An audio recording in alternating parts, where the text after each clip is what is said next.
Hello दोस्तों, स्वागत है आप सभी का एक बार फिर से हमारे ड्रीम वर्ल्ड के चैनल पर। तो दोस्तों, आपने पार्ट 1 के वीडियो पे देखा था कि किस तरीके से हमने एलिमेंट 3D के लिए आफ्टर इफेक्ट पे सेटिंग्स किए। और आज मैं लेके आया हूँ आप सभी के लिए पार्ट 2 का वीडियो, जिसपे कि मैं आपको बताने वाला हूँ एलिमेंट 3D को किस तरीके से सीन सेटअप करना होता है। तो उससे पहले दोस्तों, मैं आपको बताना चाहता हूँ, अगर आपके पास एलिमेंट 3D नहीं है तो आप वीडियो को पैलेट के इस साइट पर जा सकते हो और यहाँ से आप एलिमेंट 3D को बाय कर सकते हो। ओके, और यहाँ पे आपको सारा कुछ मिल जाएगा एलिमेंट 3D से रिलेटेड। ओके, इसके प्लगइन्स वगैरह मिल जाएंगे। ओके, पैक्स मिल जाएगा, सारा कुछ आपको यहाँ अवेलेबल हो जाएगा। अगर दोस्तों आपको एलिमेंट 3D डाउनलोड करना है और आपको प्रॉब्लम हो रही है कुछ, तो आप इंस्टाग्राम में मुझे DM करके बता सकते हो, मैं आपको वहाँ हेल्प कर सकता हूँ। ओके, तो चलिए मैं अभी आपको लेके चलता हूँ मेरे आफ्टर इफेक्ट के स्क्रीन पर। और यहाँ पे मैं आ चुका हूँ मेरे आफ्टर इफेक्ट के स्क्रीन पर। और यहाँ आपको दोस्तों सबसे पहले मैं आपको बताना चाहूँगा कि आप यहाँ पे न्यू प्रोजेक्ट अपना क्रिएट करोगे। और न्यू प्रोजेक्ट यहाँ पे मैंने क्रिएट किया हुआ है। तो न्यू प्रोजेक्ट क्रिएट करने के बाद आपको यहाँ प्रोजेक्ट में आने के बाद यहाँ राइट क्लिक करके न्यू कंपोजिशन क्रिएट कर लेना होगा। न्यू कंपोजिशन क्रिएट करोगे। न्यू कंपोजिशन क्रिएट करने के बाद आप यहाँ पे कंपोजिशन नेमिंग कर देना, सारे सेटिंग्स कर लेना और यहाँ पे ओके कर देना।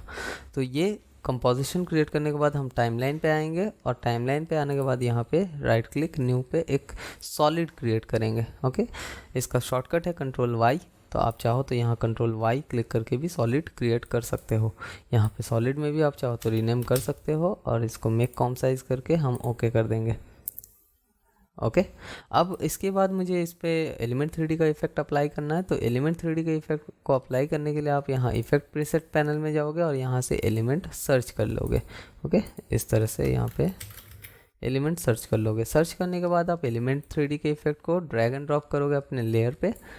लेयर पे ड्रैग एंड ड्रॉप करने के बाद आपको इफेक्ट कंट्रोल पैनल पे ये एलिमेंट का ऑप्शन आपको मिल जाएगा। एलिमेंट ऑप्शन पे आपको ये सीन सेटअप दिख रहा होगा। अगर नहीं दिखेगा तो यहाँ सीन इंटरफेस में आप क्लिक कीजिएगा तो ये सीन सेटअप का ऑप्शन आपको मिल जाएगा।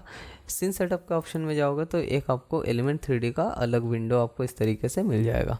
ओके, तो यहाँ पे सबसे पहले मैं आपको बता देता हूँ कि किस तरीके से आपको व्यू पोर्ट पे वर्क करना है। ये आपका व्यू पोर्ट रहेगा। व्यू पोर्ट को कंट्रोल करने के लिए आप लेफ़्ट क्लिक से ऑर्बिट रोटेट कर सकते हो, ठीक है, स्क्रॉल से जूम कर सकते हो और मिडिल माउस बटन से पैन कर सकते हो। तो ये शॉर्टकट्स हो गए इसको कंट्रोल करने के लिए व्यू पोर्ट को। ओके, और यहाँ आपको ऑप्शन मिल जाता है कुछ व्यूज़ के लिए, जैसे पर्सपेक्टिव व्यू है, टॉप व्यू, बॉटम व्यू, ये 3D व्यूज़ है। तो यहाँ से आप व्यूज़ देख सकते हो। ये वायर फ्रेम चेक कर सकते हो, यहाँ से पॉइंट्स चेक कर सकते हो। यहाँ आपको ऑप्शन ऊपर मिल जाएगा क्रिएट करने के लिए, जैसे आपको मॉडल क्रिएट करना होगा तो मॉडल क्रिएट करने के लिए ये ऑप्शन आपको मिलेगा। यहाँ पे क्यूब है, स्फेयर है, सिलेंडर है। ओके, ये आपका ट्यूब है, ये आपको टोरस है, कोन है, प्लेन है और कैप्सूल है। नाम याद रखना थोड़ा मुश्किल है। तो आप ये प्रिमिटिव्स यहाँ से क्रिएट कर सकते हो। तो यहाँ पे ये बॉक्स मैं यहाँ पे क्रिएट कर लेता हूँ। तो आपको ये बॉक्स यहाँ पे दिख रहा होगा। तो ये मैं पर्सपेक्टिव में सेट कर लेता हूँ तो आपको कुछ इस तरीके से दिखेगा। ओके, और व्यू पोर्ट में व्यू को एडजस्ट करने के लिए ये आपका एक कुछ ग्रिड्स आपको यहाँ ग्राउंड एक दिख रहा होगा। तो ये ग्राउंड को अगर आपको टर्न ऑफ टर्न ऑन करना है तो यहाँ पे आपको ऑप्शन मिल जाएगा। इस ऑप्शन में जाइएगा व्यू ऑप्शन में, तो यहाँ पे शो इन्फो है, रिफ्लेक्शन, ओके, गिज्मो ग्रिड है। तो ये ग्रिड को अगर मैं ऑफ कर देता हूँ तो ये ग्राउंड मुझे यहाँ पे विजिबल नहीं होगा। अगर मुझे विजिबल करना है तो मुझे इसे टर्न ऑन रखना होगा। तो विजिबिलिटी किसी भी चीज़ की यहाँ पे ऑन ऑफ करने के लिए आप यहाँ पे व्यू ऑप्शन में जाके कर सकते हो। ओके, बाकी यहाँ पे मैं आपको कुछ और सेटिंग्स बता देता हूँ, जैसे कि ये आपका ऑब्जेक्ट यहाँ पे है। तो ऑब्जेक्ट को मूव करने के लिए यहाँ पे कुछ टूल्स दिए गए हैं, जैसे यहाँ पे मूव टूल दिया गया है, यहाँ रोटेट टूल दिया गया है, यहाँ स्केल टूल भी दिया गया है। अगर आपको शॉर्टकट्स जानने हैं तो शॉर्टकट्स है इसके मूव टूल के लिए W, रोटेशन टूल के लिए E और स्केल टूल के लिए R। ओके, ये इससे भी आप शॉर्टकट से भी कर सकते हो, ठीक है। मैं अगर मूव टूल यहाँ सिलेक्ट कर लेता हूँ तो आपको हर एक टूल में यहाँ पे 3 एक्सिस आपको मिलेंगे, ठीक है। तो यहाँ मूव टूल में मैं आपको बता देता हूँ, ये एक्स एक्सिस है रेड वाला, ये ग्रीन वन है आपका वाई एक्सिस और ये जी एक्सिस है। यहाँ लिखा हुआ भी है, आप देख सकते हो x y and z axis. तो ये मूवमेंट के लिए होता है। अगर मुझे सिर्फ एक्स एक्सिस में मूव करना है तो मैं इसे सिलेक्ट करके एक्स एक्सिस में मूव कर सकता हूँ। अगर वाई पे करना है तो इसे, और जी पे करना है तो इसे सेलेक्ट करके तो आप यहाँ से मूव कर सकते हो। और रोटेट करने के लिए भी सेम है। अगर आप रोटेशन टूल सिलेक्ट रखते हो यहाँ तो रेड एक्स एक्सिस में रोटेशन के लिए, ग्रीन वाई एक्सिस में रोटेट करने के लिए, और जी हम देख सकते हैं यहाँ पे ब्लू जी एक्सिस में रोटेट करने के लिए यूज़ होगा। ठीक है, इसके अलावा एक ऑप्शन और है यहाँ, ये है एंकर पॉइंट एक्सिस लुक, आप देख सकते हो। तो इससे क्या होता है कि आप अभी देखोगे ये बाय डिफ़ॉल्ट आपका सेंटर पॉइंट है। ठीक है, मैं यहाँ पे मूव टूल सिलेक्ट कर लेता हूँ, तो ये आपका सेंटर पॉइंट है। तो सेंटर पॉइंट आपके ऑब्जेक्ट के सेंटर पे रहेगा, मतलब कि अगर मैं यहाँ से रोटेट करूँ तो ये सेंटर से ही रोटेट होगा। ओके, बट इसे मुझे अगर कोई एक एंगल से, कोई एक पर्टिकुलर कॉर्नर से रोटेट करना है तो मुझे इस सेंटर पॉइंट को मूव करना होगा। तो उसके लिए सबसे पहले मैं यहाँ पे टॉप व्यू में चला जाता हूँ, और टॉप व्यू में जाने के बाद यहाँ पे मुझे मूव टूल को सिलेक्ट करना होगा, तभी ये अनेबल होगा। मूव टूल को सिलेक्ट करने के बाद एक्सिस लुक को यहाँ सिलेक्ट कर लेंगे, और ये ऑरेंज कलर का हो चुका है। तो अगर मैं अभी इसे मूव करता हूँ, मान लो मुझे ये यहाँ से ऑपरेट करना है, तो मैं इसे मूव करूँगा तो मेरा ऑब्जेक्ट मूव नहीं होगा, सिर्फ मेरा एंकर पॉइंट मूव होगा। तो इसे मैं यहाँ सेट कर लेता हूँ और इसे टर्न ऑफ कर देता हूँ। अब मैं पर्सपेक्टिव व्यू में जाऊँगा तो आप देख सकते हो कि इसका जो सेंटर पॉइंट था अब इस कॉर्नर पे आ चुका है। अगर इसे मैं रोटेट करता हूँ तो इस कॉर्नर से ये रोटेट होगा, ना कि सेंटर से। ठीक है, तो ये टूल्स आपको समझ में आ गए। तो उसके बाद यहाँ दो टूल्स और मिलता है आपको। ये कैमरा टूल है। कैमरा टूल अगर सिलेक्ट रहेगा तो ऑर्बिट मूवमेंट आप नॉर्मली लेफ़्ट क्लिक से कर सकते हो। ठीक है, बट अगर यहाँ पे सिलेक्शन टूल सिलेक्ट हो तो यहाँ पे आपको लेफ़्ट क्लिक से मूवमेंट नहीं होगा, आपको साथ में ऑल्ट को प्रेस करके रखना होगा। ऑल्ट प्रेस करके रखोगे और लेफ़्ट क्लिक करोगे तो आपको ऑर्बिट रोटेशन यहाँ पे मिलेगा। ठीक है, तो ये सिलेक्शन टूल एक्चुअली होता है कोई भी मॉडल्स, यहाँ पे अगर आपके मल्टीपल मॉडल्स है ग्रुप में, मान लो यहाँ पे आपके ये मल्टीपल मॉडल्स है, यहाँ पे मैं इसे मूव कर लेता हूँ। तो आप देख सकते हो यहाँ पे मैं सिलेक्ट करने के लिए यहाँ यूज़ नहीं कर रहा हूँ, मैं डायरेक्टली व्यू पोर्ट में क्लिक करके सिलेक्ट कर सकता हूँ अगर मेरा सिलेक्शन टूल सिलेक्ट है। बट अगर मेरा कैमरा टूल सिलेक्ट है तो यहाँ पे अगर मॉडल पे मैं क्लिक करता हूँ तो सिलेक्ट नहीं होगा कोई भी मॉडल, देख रहे हो, नहीं सिलेक्ट होगा। बट सिलेक्शन टूल अगर सिलेक्ट है, मैं क्लिक करूँगा तो ये मॉडल ऑटोमेटिकली सिलेक्ट हो जाएगा। बट ये आप कर सकते हो कैमरा टूल के साथ भी। तो कैमरा टूल के साथ सिलेक्शन किस तरीके से करना है, आपको कैमरा टूल अगर सिलेक्ट है तो ये लेफ़्ट क्लिक से सिलेक्ट नहीं होगा, बट आप ऑल्ट क्लिक करके अगर लेफ़्ट क्लिक से सिलेक्ट करना चाहो तो आप देखो ये आप ऑब्जेक्ट को यहाँ से सिलेक्ट कर सकते हो। ओके, तो दोनों में ये ऑप्शन दिया गया है, आप कर सकते हो यूज़ इसको।